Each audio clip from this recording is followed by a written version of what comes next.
कात्यायनी नमोस्तुते। जय माता दी। माँ कात्यायनी की कृपा आप सभी पर सदैव बनी रहे। आज चैत्र नवरात्रि का छठा दिन है और आज आप जानेंगे माँ कात्यायनी की संपूर्ण पूजा विधि के बारे में। माँ कात्यायनी की पूजा नवरात्रि के छठे दिन षष्ठी तिथि को की जाती है। इन्हें शक्ति, विजय और सिद्धियों की देवी माना जाता है। माँ की पूजा विशेष रूप से अविवाहित कन्याओं के विवाह में आ रही बाधाओं को दूर करने, रोग निवारण, आध्यात्मिक उन्नति और शक्ति प्राप्ति के लिए की जाती है। और माँ कात्यायनी की विशेष पूजा आज के दिन गोधूली मुहूर्त में करने से जल्दी ही शुभ फल की प्राप्ति होती है। इस बार चैत्र शुक्ल षष्ठी तिथि प्रारंभ होगी 2 अप्रैल दिन बुधवार को रात 11:50 से और षष्ठी तिथि समाप्त होगी 3 अप्रैल दिन गुरुवार को रात 9:41 पर। इसलिए इस बार नवरात्रि का छठा दिन रहेगा 3 अप्रैल गुरुवार को और इसी दिन माँ कात्यायनी की पूजा की जाएगी। गुरुवार के दिन सूर्योदय होगा सुबह 6:20 पर, सूर्यास्त होगा शाम 6:39 पर। ब्रह्म मुहूर्त सुबह 4:44 से 5:32 तक। अमृतकाल रात 9:28 से 10:59 तक। अभिजीत मुहूर्त दोपहर 12:05 से 12:54 तक। राहु काल दोपहर 1:30 बजे से 3 बजे तक रहेगा।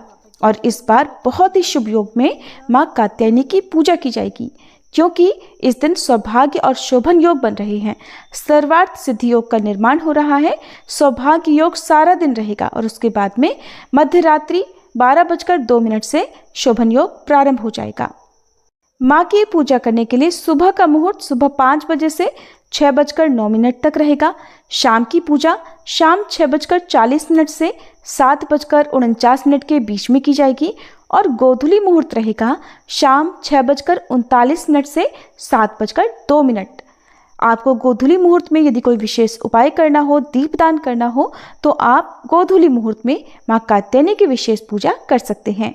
माँ कात्यायनी का प्रिय रंग लाल है और उन्हें शहद का भोग अत्यंत प्रिय है। इसलिए पूजा में लाल रंग की सामग्री और भोग में माँ को शहद अर्पित करें। इसके अलावा मौसमी फल और पंचामृत, साथ ही साथ पान का बीड़ा जिसमें पान, सुपारी और लौंग इलायची रखकर माँ को अर्पित करनी चाहिए। कहते हैं श्री कृष्ण को पति रूप में प्राप्त करने के लिए ब्रज की गोपियों ने भी माँ कात्यायनी की पूजा की थी और माँ कात्यायनी की पूजा से देवगुरु बृहस्पति प्रसन्न होते हैं और कन्याओं को अच्छे पति का वरदान देते हैं। कात्यायन ऋषि की तपस्या से प्रसन्न होकर माँ ने पुत्री रूप में उनके घर जन्म लिया था, इसीलिए उनका नाम कात्यायनी पड़ा। माँ कात्यायनी ने महिषासुर का वध कर तीनों लोगों को उसके आतंक से मुक्त कराया था। माँ कात्यायनी का स्वरूप अत्यंत चमकीला और भव्य है। इनकी 4 भुजाएं हैं। माँ कात्यायनी का दाहिनी तरफ का ऊपर वाला हाथ अभय मुद्रा में और नीचे वाला वरद मुद्रा में है।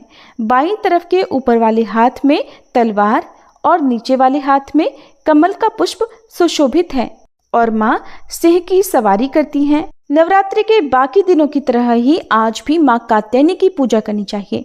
सुबह स्नान आदि से निवृत्त होकर हाथ में जल और पुष्प लेकर माँ कात्यायनी की पूजा और व्रत रखने का संकल्प लेकर फिर धूप दीप जलाकर माँ कात्यायनी की पूजा करनी चाहिए।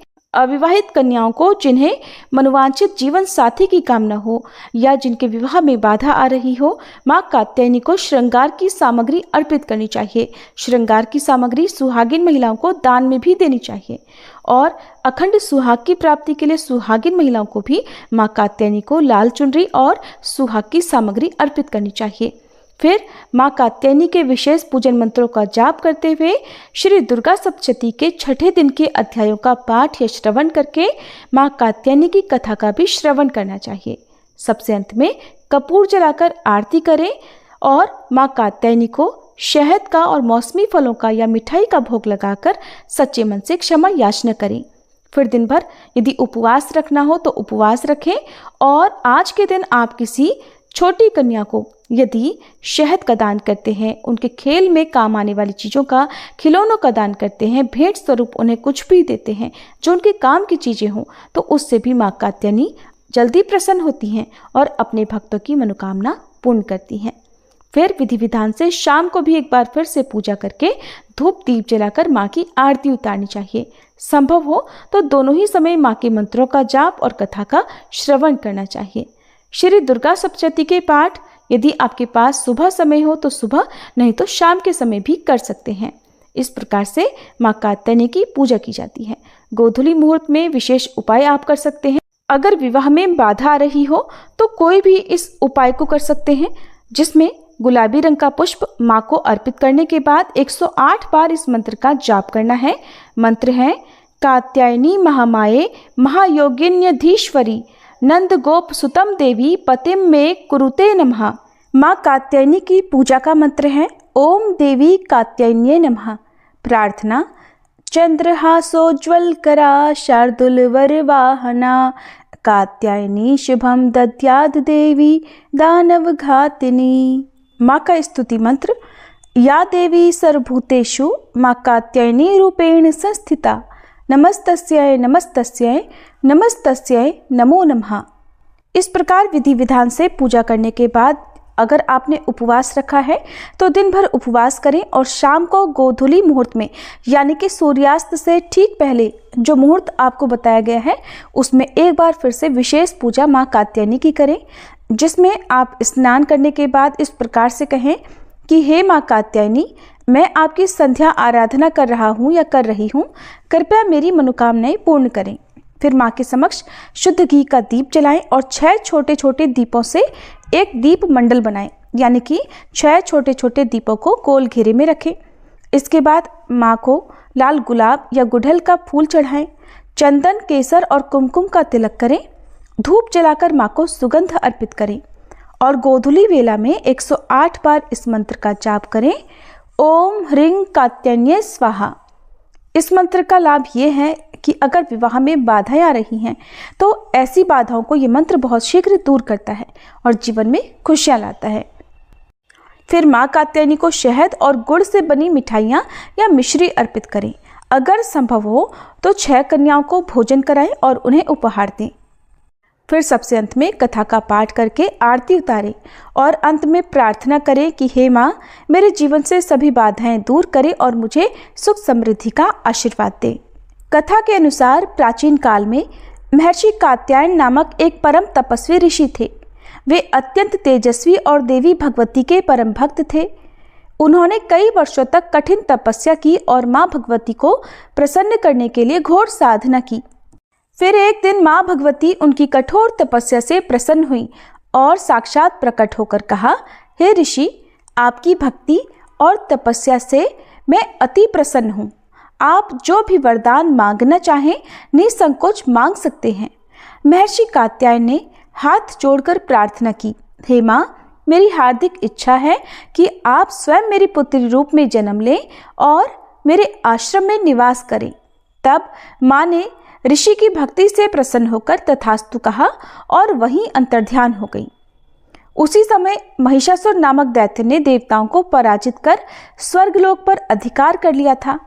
उसने देवलोक में इंद्र, वरुण, अग्नि, वायु, यम, कुबेर और अन्य सभी देवताओं को हरा दिया और स्वयं स्वर्ग का राजा बन बैठा। पराजित देवता भगवान ब्रह्मा, विष्णु और महेश के पास गए और उनसे महिषासुर के अत्याचारों से मुक्ति दिलाने की प्रार्थना की। देवताओं की प्रार्थना सुन त्रिदेव अर्थात श्री ब्रह्मा, विष्णु और महेश के तेज से एक दिव्य शक्ति उत्पन्न हुई। इसी शक्ति से माँ कात्यायनी का प्राकट्य हुआ।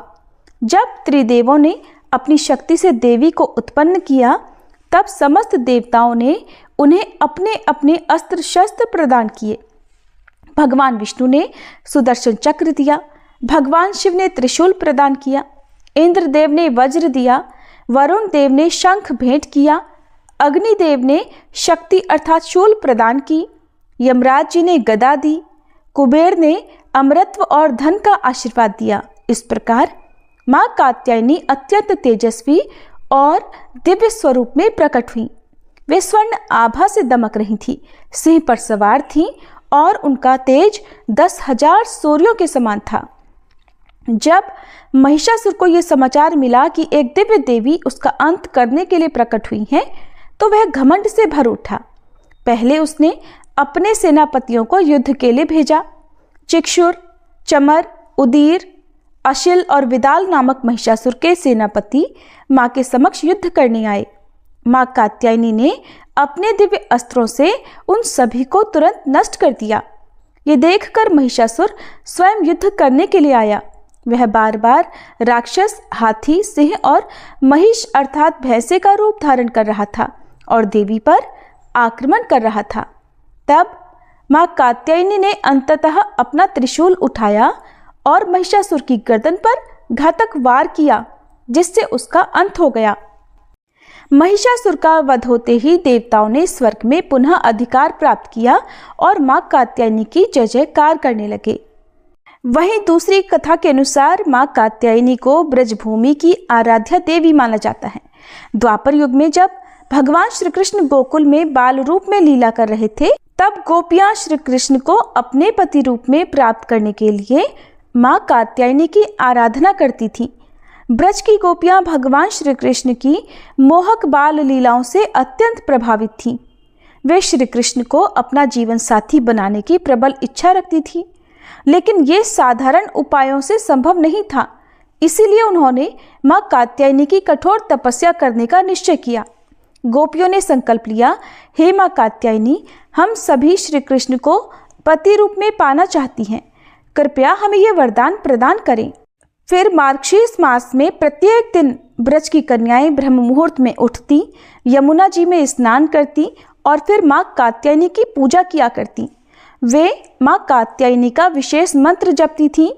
कात्यायनी महामाये महायोगिन्यधीश्वरी नंद गोप सुतम देवी पति में कुरुते नमः, अर्थात हे महामाया कात्यायनी, हे योग शक्ति की अधिष्ठात्री, हे परमेश्वरी, कृपया नंद गोप के पुत्र श्री कृष्ण को हमारे पति रूप में स्वीकार कराइए। गोपियां मां कात्यायनी को हल्दी, चंदन, अक्षत, सुगंधित पुष्प, दीपक और नैवेद्य अर्पित करती और पूरे मन से आराधना करती थीं। गोपियों की कठोर भक्ति से प्रसन्न होकर श्री कृष्ण ने उनकी भक्ति और प्रेम की परीक्षा लेने का निश्चय किया। एक दिन जब गोपियां यमुना जी में स्नान कर रही थीं, श्री कृष्ण ने उनके वस्त्र चुरा लिए और कदम्ब वृक्ष पर चढ़ गए। गोपियां जब जल से बाहर आने लगी तो उन्हें वस्त्र न पाकर आश्चर्य हुआ। उन्होंने श्री कृष्ण को देखा जो मंद मंद मुस्कुरा रहे थे। गोपियों ने श्री कृष्ण से अपने वस्त्र लौटाने की विनती की।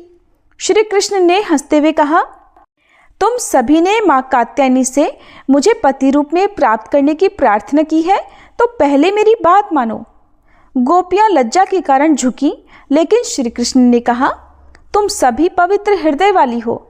ये परीक्षा तुम्हारी भक्ति की थी और मां कात्यायनी ने आज तुम्हारी प्रार्थना स्वीकार कर ली है और अब मैं भविष्य में तुम्हारी इच्छा पूर्ण करूंगा। इसके बाद श्री कृष्ण ने गोपियों को उनके वस्त्र लौटा दिए और उनकी निष्कलंक भक्ति को स्वीकार किया। गोपियों की निष्कलुष भक्ति और प्रेम देखकर मां कात्यायनी अति प्रसन्न हुई और उन्हें सदा श्री कृष्ण की कृपा प्राप्त होने का वरदान दिया। बाद में जब रास लीला हुई, तब श्री कृष्ण ने इन्हीं गोपियों के साथ ब्रह्मानंद स्वरूप रास नृत्य किया, जो भक्ति और प्रेम की परम सिद्धि मानी जाती है। इस प्रकार मां कात्यायनी वैवाहिक सुख, प्रेम और भक्ति की अधिष्ठात्री देवी हैं। निष्कलुष प्रेम और समर्पण से की गई पूजा सदा सफल होती है। गोपियों की भक्ति दर्शाती है कि सच्चा प्रेम किसी भी सांसारिक बंधन से परे होता है। श्री कृष्ण ने अपने भक्तों की परीक्षा ली, लेकिन अंततः उन्हें अपने प्रेम से संतृप्त किया और इस कथा का स्मरण कर मां कात्यायनी की उपासना करने से भक्तों को प्रेम, सौभाग्य और भक्ति की प्राप्ति होती है। आइए प्रिय श्रोताओं, अब